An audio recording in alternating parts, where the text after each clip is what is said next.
Hello students, कैसे हैं आप सब। आशा करती हूँ आप बहुत ही अच्छे होंगे। और मैं मीता सिंह, रुचि क्लासेस 71 में आपका फिर से बहुत बहुत स्वागत है। तो आपको पता है हमने अपनी हिंदी स्टार्ट कर रखी है। हिंदी में मैंने आपको क्या क्या दिया, संज्ञा, सर्वनाम, क्रिया, विशेषण मैं आपको करा चुकी हूँ। आज हम किसके बारे में बात करेंगे? आज हम बात करेंगे अपने अव्यय के बारे में। तो अव्यय हमारे होते क्या है, देखिए जैसे ये होते हैं हमारे अभिकारी शब्द। विकारी शब्द जो लिंग वचन कारक के अनुसार क्या होते हैं, चेंज हो जाते हैं, वो होते हैं हमें विकारी शब्द। संज्ञा, सर्वनाम, क्रिया, विशेषण, ये हमारे सारे विकारी शब्द होते हैं। लेकिन अव्यय क्या होते हैं, जो लिंग वचन कारक के अनुसार क्या होते हैं, चेंज नहीं होते, यानी कि उनमें कोई परिवर्तन नहीं होता। जैसे मैंने कहा गीता इधर आओ, या फिर मैं कहूंगी राजू इधर आओ, तो देखिए गीता राजू बोला मैंने, क्या ना एक वो है इसमें कि जेंडर का चेंज है, बट क्या है मैंने यहाँ ही बोला, यहाँ ही बोलूंगी मैं, ये तो चेंज नहीं करा। तो इसे क्या बोलते हैं, यहाँ, जहाँ, कब, तब, अब, ये सब क्या है, ये सारे हमारे क्या होते हैं, अव्यय होते हैं। तो चलिए पढ़ते हैं आज अव्यय के बारे में। आएगा देखिए अव्यय क्या होते हैं, ऐसे शब्द जिनका रूप, लिंग, वचन, पुरुष और काल या कारक के अनुसार क्या होता है, नहीं बदलते, यानी कि ये सारी चीजें आने के बावजूद भी उनमें कोई भी परिवर्तन नहीं कर सकते, वो हमारे क्या कहलाते हैं, वो हमारे कहलाते हैं अव्यय। अब देखिए बात करते हैं अव्यय। अव्यय को अगर मैं तोड़ूं तो यहाँ पर ए लगा है, आपको पता है नहीं। आप विलोम शब्द जब पढ़ेंगे आप देखेंगे जिसमें ए लग जाता है वो उसका विलोम बन जाता है। ठीक है, तो यहाँ पर ए का मतलब क्या होता है, ए का मतलब यहाँ नहीं से है, और वे का मतलब क्या होता है, वे का मतलब होता है परिवर्तन, यानी कि जिनमें परिवर्तन नहीं हो सकता, जिनमें चेंज नहीं होगा, वो हमारे कहलाएंगे क्या, वो हमारे अव्यय कहलाएंगे। ठीक है, अब अभी देखिए होती क्या है, मैंने जैसे आपसे अभी कहा, मैंने कहा आपसे यहाँ, या फिर मैं कहती हूँ आपसे वहां। धीरे धीरे देखिए मैं कहूँ क्या ना, मैंने छोटे बच्चे को कहा कि बेबी धीरे धीरे चलो, या फिर मैं किसी बड़े बंदे को कहती हूँ तो मैं धीरे धीरे ही बोलूंगी। ठीक है, अगर उसमें लिंग का चेंज हो रहा है तो भी कोई मैं चेंज नहीं करूंगी, यहाँ पे कारक चिन्ह का हो रहा है तब भी मैं चेंज नहीं करूंगी। तो कहने का मतलब है कि ये जो चेंज नहीं होता है वो हमारे अव्यय कहलाते हैं। मैंने आपको बता दिया जैसे यहाँ, वहां, धीरे, तेज, कब, ये जो हमारे क्यारे होते हैं सारे होते हैं हमारे अव्यय। ठीक है, अब अव्यय होते कितने प्रकार के, अव्यय होते हैं हमारे यहाँ पर 4 प्रकार के। अव्यय कितने प्रकार के होते हैं, ये होते हैं हमारे 4 प्रकार के। मुख्य रूप से अगर आपसे पूछे जाए तो 4 प्रकार के होते हैं, लेकिन वैसे हमारे होते हैं 5 प्रकार के। तो देखिए याद रखिएगा, अगर आपसे मुख्य रूप से पूछे जाए तो होते हैं हमारे 4 प्रकार के, लेकिन टोटल की अगर मैं आपसे बात करूं तो अव्यय होते हैं हमारे 5 प्रकार के। तो सबसे पहले आता है क्रिया विशेषण अव्यय। क्रिया विशेषण अव्यय होता है हमारा समुच्चय बोधक होता है, संबंध बोधक होता है, और हमारा क्या होता है, विस्मयादि बोधक। अगर मैं 5वें की आपसे बात करूं तो यहाँ पर होता है हमारा निपात। निपात क्या होता है वो मैं आगे आपको बताऊंगी। तो सबसे पहले नंबर पे आते हैं, यहाँ पर फर्स्ट नंबर पे मैं आपसे बात करूंगी, किसके बारे में बात की जाएगी, यहाँ पर हम बात करेंगे क्रिया विशेषण अव्यय के बारे में, यानी कि इसके फर्स्ट पार्ट की बात करती हूँ। इससे हमारे एग्जाम में बहुत सारे क्वेश्चन बनते हैं, यानी कि मान लीजिए आपसे भर भर के क्वेश्चन आते हैं ऐसे। ठीक है, क्रिया विशेषण से, तो क्रिया विशेषण अव्यय जो है ये हमारा अव्यय का पार्ट है। क्रिया विशेषण जो है अव्यय का एक हमारा भाग है। इसके तो फर्स्ट की बात करूंगी, जो शब्द क्रिया की क्या होते हैं, विशेषता बताते हैं। क्रिया की विशेषता कैसे, क्रिया कब हुई, क्रिया कहाँ हुई, क्रिया कैसे हुई, जहां पर ये बताएंगे वो क्या हो जाएंगे, वो होंगे हमारे क्रिया विशेषण अव्यय। यानी कि क्रिया की विशेषता से पता चल रहा है क्रिया कैसे हुई, कब हुई, कहाँ हुई, जो भी इस बारे में बता देगा वो हो जाएंगे हमारी क्रिया विशेषण अव्यय। अब बात करते हैं, देखिए इसके आधार पर 3 आधारों पर वर्गीकरण, क्रिया विशेषण अव्यय को भी हमने 3 भागों में वर्गीकृत किया है। तो देखिए यहाँ से अगर डीप क्वेश्चन बनेगा तो आपसे ये पूछ सकते हैं कि जो क्रिया विशेषण है उसको हमने क्या किया है, कितने आधारों पर वर्गीकृत किया गया है। तो वर्गीकृत की अगर मैं बात करूं कितने आधार पर से डिवाइड किया है, तो हमारे 3 आधार पर इसे हमने क्या किया है, डिवाइड किया है। पहले नंबर पे आता है हमारा अर्थ की दृष्टि से, पहले अर्थ पे किस पे आता है, अर्थ की दृष्टि से। दूसरे नंबर पे आता है हमने किसमें डिवाइड किया है, इसमें प्रयोग की दृष्टि से। तीसरे नंबर की बात करूं तो क्या आ जाता है, तीसरे नंबर पर आता है हमारा यहाँ पर रूप की दृष्टि से। कितने भागों में डिवाइड किया है, 3 भागों में डिवाइड किया है। भाग कौन कौन से हैं हमारे, पहले नंबर पे आता है हमारा अर्थ की दृष्टि से, दूसरे नंबर की बात की जाए तो प्रयोग की दृष्टि से, और तीसरे नंबर पे आता है हमारा रूप की दृष्टि से। तो इतनी बात नहीं, चलिए आगे बढ़ते हैं। अब बात करते हैं, सबसे पहले मैंने आपको बताया यहाँ पर अर्थ की दृष्टि से, किसकी दृष्टि से बताया, अर्थ की। तो इसके बारे में जानेंगे हम पहले। आइएगा अर्थ की दृष्टि से क्या होता है, देखिए स्थानवाचक, कालवाचक, परिमाणवाचक और रीतिवाचक, यानी कि इनमें ये सब आते हैं हमारे। किसमें, अर्थ में कौन कौन से आते हैं, स्थानवाचक, कालवाचक, हमारे परिमाणवाचक और हमारे रीतिवाचक आते हैं। अब देखिए आप इन्हें पहचानेंगे कैसे कि कौन सा कालवाचक है, कौन सा हमारा यहाँ पर स्थानवाचक है, कौन सा परिमाणवाचक है या फिर कौन सा रीतिवाचक है। तो चलिए देखते हैं आइएगा। जैसे देखिए मैंने कहा तुम यहाँ बैठो, अब मैंने क्या कहा, तुम यहाँ, यहाँ से आपको क्या पता चला, देखिए आपके एग्जाम में क्वेश्चन इस तरह से बनेंगे, आपको एक सेंटेंस, एक वाक्य दे दिया जाएगा और आपसे यहाँ पर अगर मैं पूछूं कि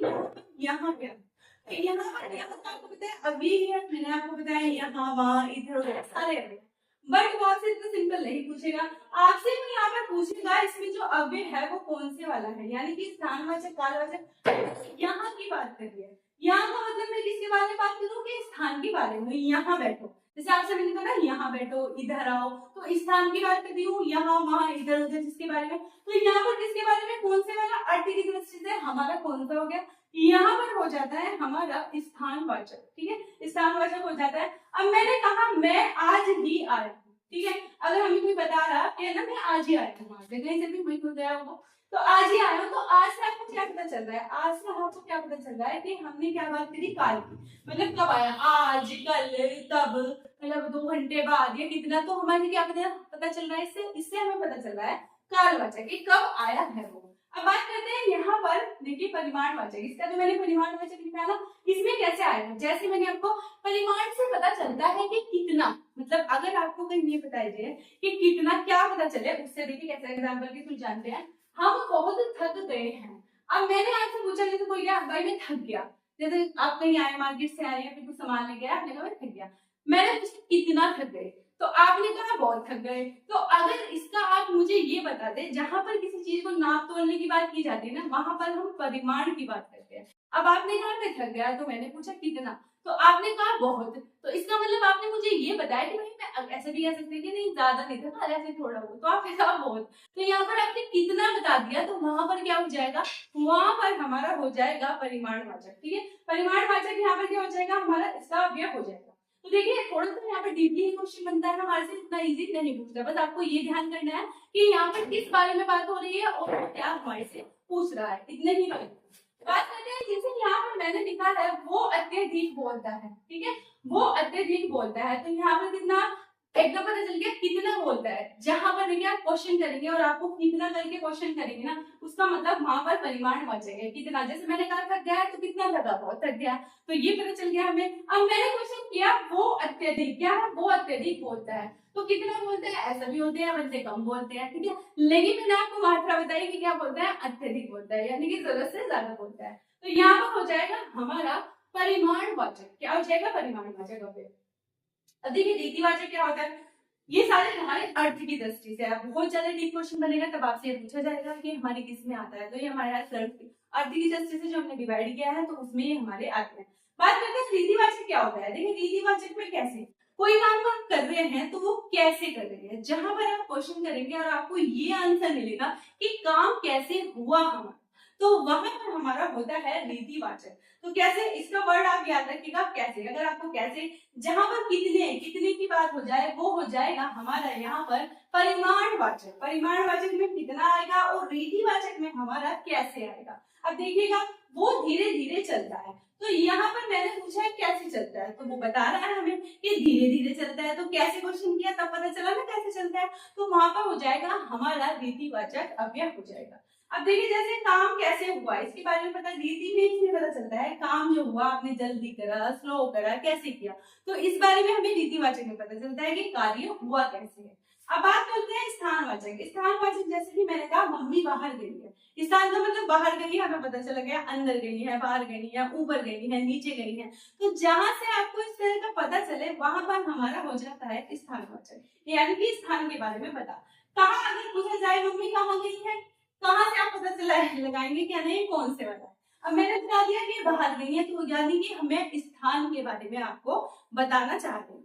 बात करते हैं यहाँ पर कालवाचक। कालवाचक में जैसे बच्चा अभी रोता है, तो मैंने पूछा कब रोता है, काल का मतलब अभी कह रहा है, अभी अभी रोया है बच्चा, जैसे मान लो उसने अभी रोया है, कल रोया है, तब रोया है, ठीक है, तो बहुत देर बाद रोया है, तो इसमें क्या होता है अभी अभी रोया है। तो यहाँ पर जहां पर आप क्वेश्चन करेंगे कब रोया है, तो उसमें आंसर आएगा, जो भी आंसर मिलेगा। जैसे इसने कहा बच्चा अभी रोया है, तो यहाँ पर मुझे पता चल गया। कब से अगर आप क्वेश्चन करेंगे तो यहाँ पर हमारा कौन सा बनेगा, कालवाचक, यानी कि कार्य हुआ कब है, तो इसके बारे में यहाँ पर हमें पता चलता है। तो चलिए एक बार रिविजन करते हैं। देखिए मैंने आपको बताया अभी क्या होते हैं, जिनका रूप लिंग वचन पुरुष काल के अनुसार जो चेंज नहीं होते, जिनमें आप कोई भी परिवर्तन नहीं कर सकते, वो हमारे अव्यय होते हैं। अव्यय हमारे 4 प्रकार के होते हैं मुख्य रूप से, लेकिन यहाँ पर अगर टोटल की बात करें तो अव्यय हमारे 5 प्रकार के होते हैं। अव्यय 4 कौन से, हमारे क्रियावाचक अव्यय, समुच्चयवाचक, संबंध बोधक और हमारे निपात आते हैं, क्रिया विशेषण अव्यय। मैंने आज आपसे फर्स्ट की बात की है, इसके बारे में क्रिया विशेषण के बारे में। देखिए अव्यय इंपोर्टेंट टॉपिक है हमारे से, और इससे हमारे क्वेश्चन बहुत ज्यादा बनते हैं। तो यहाँ पर बात की है क्रिया विशेषण अव्यय के बारे में, इस पे भी हमने 3 आधारों पर इसे वर्गीकृत किया है। सबसे पहले मैंने आपको बताया है यहाँ पर अर्थ की दृष्टि से, कि अर्थ की दृष्टि से हमने इसे किस किस में डिवाइड किया है। अर्थ में हमारा आता है स्थानवाचक, यहाँ पर आता है कालवाचक, परिमाणवाचक और आता है हमारा रीतिवाचक। तो ये होते क्या है, देखिए जैसे मैंने कहा तुम यहाँ बैठे हो, यानी कि इसने मुझे क्या बताया, स्थान बताया यहाँ पर। जैसे मैंने कहा मैं आज आया हूँ, तो इसने क्या बताया, काल बताया कि मुझे कब आया हूँ। जैसे परिमाणवाचक, हम बहुत थक चुके हैं, जहां पर आपको जितना यानी कि कितना पूछा जाए और आपको आंसर मिले कितने थक गए हो, तो बहुत थक गए हो, वो होता है हमारा परिमाणवाचक, जहां पर कितना आपको दिखाई दे। वो अत्यधिक बोलता है, तो मैंने कहा कितना बोलता है, अत्यधिक बोलता है, तो कितने से यहाँ पे क्या हो गया, परिमाण का पता चलता है। बात करते हैं रीतिवाचक। रीतिवाचक में ये होता है कि कार्य हमारा हुआ कैसे, यानी कि किस तरह से कार्य किया गया है। वो धीरे धीरे चलता है, मतलब जो चला वो नॉर्मली नहीं चला, धीरे धीरे। मैं ये भी कह सकती थी कि वो बहुत तेज चलता है, तो यहाँ पर भी क्या हो जाता है, यहाँ पर भी हमारा रीतिवाचक अव्यय हो जाता है। बात करते हैं स्थानवाचक की, तो मैंने कहा मम्मी कहाँ गई है, बाहर गई है, तो स्थान का इससे हमें पता चलता है। जैसे मैंने कहा कालवाचक, बच्चे कब रोता है, बच्चा अभी रोता है, तो इससे हमें काल के बारे में पता चलता है। तो ये हमारे क्रिया विशेषण की मैंने आपको आज अर्थ की दृष्टि से बताया है। यहाँ पर प्रयोग और रूप की दृष्टि से मैं आपको बताऊंगी नेक्स्ट वीडियो में। तो प्लीज बताइएगा आपको क्लास कैसी लगी। मिलती हूँ मैं आपसे नेक्स्ट वीडियो में। Thank you.